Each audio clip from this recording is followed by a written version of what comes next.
zaman dahulu, di negeri anta berantah, hiduplah sepasang suami istri yang sangat miskin, karena disumpahi oleh Batara Indra dan sangat dibenci orang.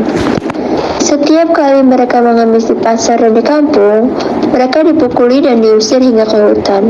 Oleh karena itu, tinggallah sepasang suami istri itu di hutan dan memakan batang kayu dan buah-buahan. Setelah beberapa lama, istri si miskin hamil selama 3 bulan. Sang istri ingin sekali memakan buah mangga yang ditanam di taman raja. Si miskin pun terketuk hatinya karena dahulu ia dikeindraan waktu menjadi raja, ia tidak ingin memiliki anak. Namun sekarang ia akan memiliki anak dan berkata, "Apa kamu ingin membunuhku? Apakah kamu tidak tahu tentang masa lalu kita? Jangan meminta sesuatu. Kita tidak bisa mengambil buah mangga yang ada di taman raja. Istriku, jangan menangis. Aku akan mencarikan buah mangga itu dan memberikannya padamu." Istrinya pun berhenti menangis. Lalu si miskin pergi ke pasar mencari buah mangga. Setelah sampai di pedagang buah mangga, ia ragu untuk meminta buah mangga karena ia takut orang akan memukulinya.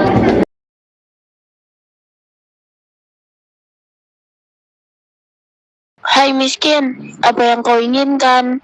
Jika Tuhan mempunyai belas dan kasihan, berikanlah saya sebiji buah mangga yang sudah busuk, Tuan. Orang yang berada di pasar pun menjadi iba karena mendengar kata-kata miskin itu.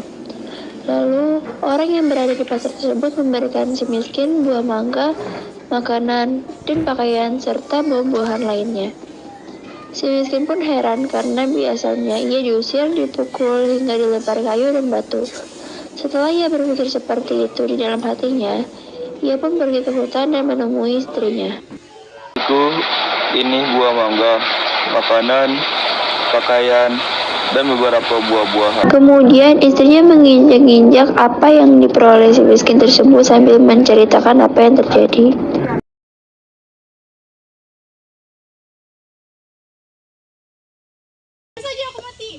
Istrinya pun menangis dan tidak mau makan. Si miskin pun sangat terpukul melihat perbuatan istrinya.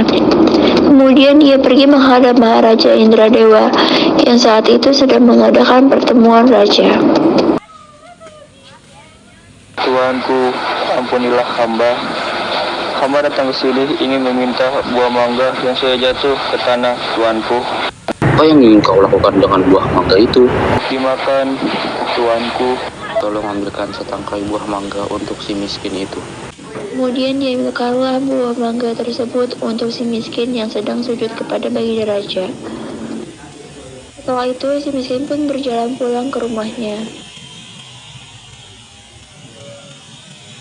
3 bulan kemudian, sang istri menangis ingin memakan buah mangga lagi yang ditanam di taman raja. Dengan cara yang sama, si miskin pun mendapatkan buah mangga yang ditanam di taman raja untuk istri yang sedang mengidam itu.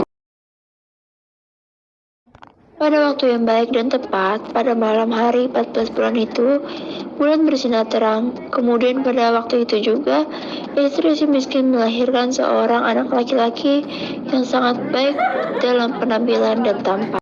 Anak itu diberi nama Marakama, yang artinya anak di dalam kesulitan. Dengan takdir Allah Subhanahu wa Ta'ala melimpah kepada hambanya, si miskin pun menggali tanah untuk membuat tempat tinggal untuk keluarganya. Ketika ia menggali tanah untuk menancapkan tiang, ia menemukan telaju besar yang berisi emas. Istrinya pun datang untuk melihat dan berkata, "Emas ini tidak akan habis sampai anak cucu kita, suamiku."